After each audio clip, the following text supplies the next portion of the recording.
Здравствуйте! Иногда кажется, что идеи для новых видео рождаются за письменным столом. Но если честно, этот плейлист появился по-другому. Он появился в отношениях между людьми, между комментариями, вашими вопросами, вашим несогласием, между историями, которые вы рассказывали друг другу в комментариях. И во всех этих ситуациях я заметила, что мы обсуждаем уже не отдельные ситуации, мы пытаемся понять, что вообще делает отношения зрелыми. И я хочу представиться, прежде чем мы продолжим дальше.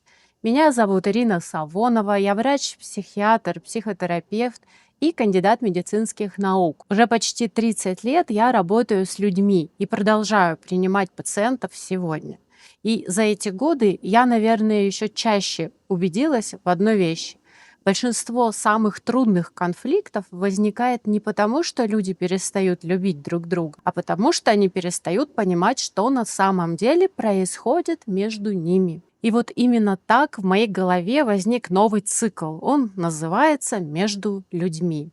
Здесь мы будем говорить не столько о диагнозах и не столько о психологических терминах, мы будем говорить о тех моментах, которые проживает почти каждый человек, каждый из нас. Почему мы так легко обижаемся, например? Почему додумываем за другого, за других? Почему любовь иногда становится похожей на борьбу? Почему бывает так трудно сохранить и близость, то есть отношения, участие в них, нежность, заботу и дальше, и все такое, и самого себя. Недавно я увидела очень популярный ролик очень популярного ведущего, ученого.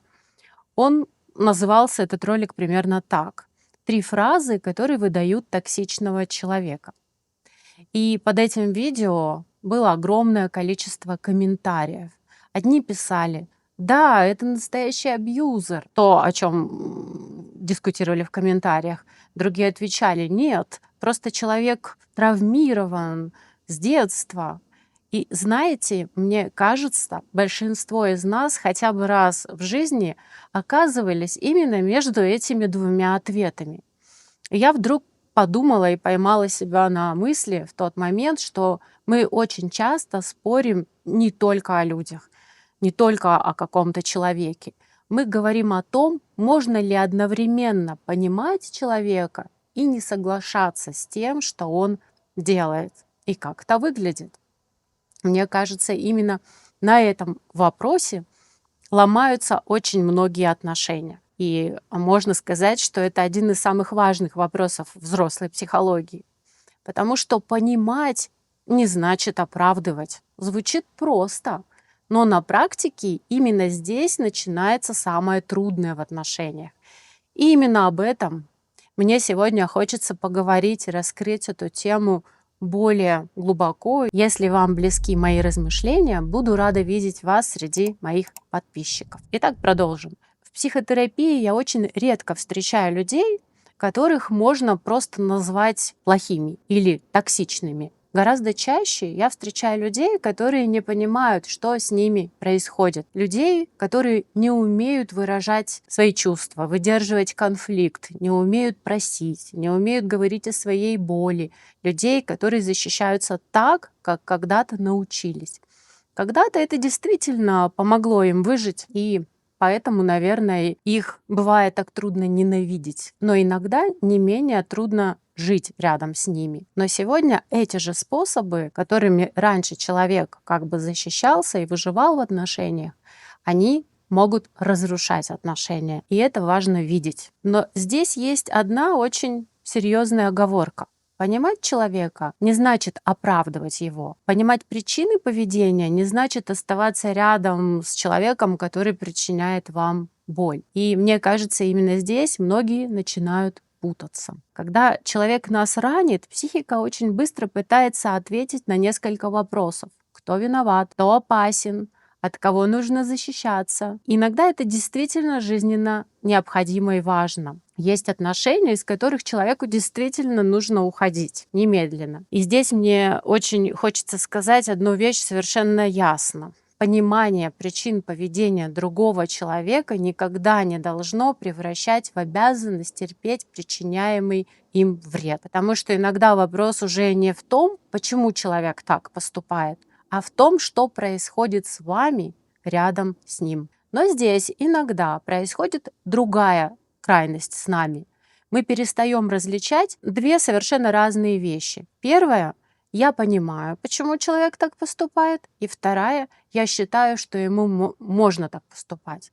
И это совсем не одно и то же. Тогда как вообще отличить боль человека, который вам хочет что-то донести, говорит вам о своей боли, отличить от манипуляции? Вот представьте такой пример. Человек говорит: я столько для тебя сделал. И наверняка вы слышали такую фразу из своего опыта или из своих наблюдений за другими. Иногда за этой фразой действительно стоит манипуляция. И человек имеет в виду, что теперь ты мне должен. После всего, что я сделал, ты обязан жить так, как мне удобно. Но иногда за этой же самой фразой может стоять совсем другая история. Человек хочет вам донести, как бы сообщить совсем другое.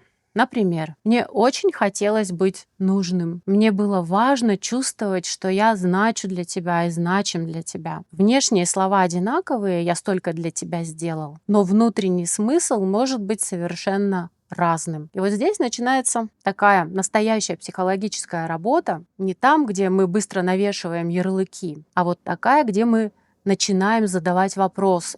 Что происходит между нами? Психика вообще не очень любит простые ответы, и иногда она как будто специально подсовывает нам такие случаи, ситуации, как будто говорит: давай сначала разберемся. Но понимание никогда не должно превращаться в обязанность терпеть. Есть большая разница между сложным человеком и разрушительными отношениями. Давайте приведем пример и поясню. Если человек однажды сорвался, сказал что-то болезненное, но потом способен остановиться, способен услышать вас, способен признать свою ответственность, извиниться и постепенно менять свое поведение. Это одна ситуация. Ошибаются все. Мы все иногда причиняем друг другу боль. Но взрослые отношения отличаются не отсутствием ошибок, они отличаются способностью встречаться с последствиями своих поступков. Совсем другое дело, если человек регулярно унижает вас, обесценивает ваши чувства, пугает, контролирует, заставляет постоянно чувствовать вину, отрицает очевидное, и при этом ничего не меняется.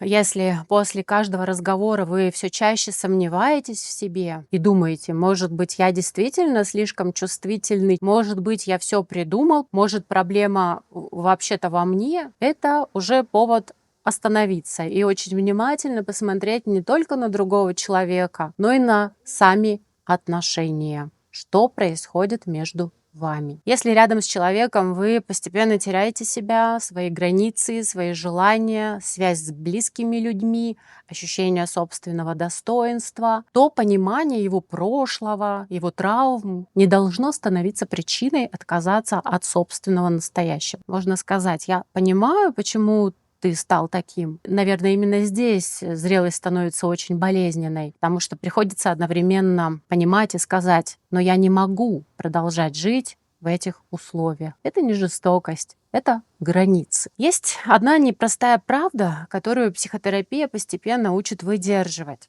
Человек может быть одновременно глубоко раненым и причиняющим боль другим. У него действительно может быть тяжелое прошлое, и одновременно он все равно остается ответственным за свои поступки. Эти две вещи не противопоставляются друг другу. Его можно понять, человека, и при этом можно уйти. Потому что взрослая любовь — это не только способность видеть боль другого человека, это еще и способность не позволять этой боли стать центром собственной жизни. Понимание не требует отказаться от самого себя. И мне кажется, зрелость вообще начинается там, где мы перестаем выбирать между крайностями, между «он монстр» или «он ни в чем не виноват, он травмирован». Жизнь почти никогда не устроена так просто. Иногда человек действительно страдает и одновременно причиняет страдания другим.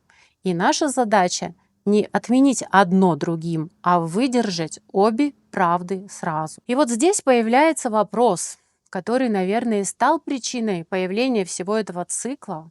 Хорошо, я понял, что за агрессией иногда стоит боль другого, что за нападением может скрываться страх другого, что человек тоже когда-то был ранен. Но что делать дальше? Что делать, если я понимаю другого человека, а рядом с ним мне все равно больно? Где заканчивается сочувствие и начинается предательство самого себя? Именно об этом мы поговорим в следующем видео. О том, почему зрелость — это не только способность понимать другого, но и способность одновременно сохранять сочувствие и сохранять себя. Потому что понимание не отменяет границ. И, возможно, именно это одна из самых трудных задач взрослой жизни. И я продолжаю напоминать вам, что я также буду рада вашим откликам, вопросам и идеям. Если вам близки мои размышления, буду рада видеть вас среди моих подписчиков. Благодарю вас за внимание. До свидания, до новых видео, до новых разговоров.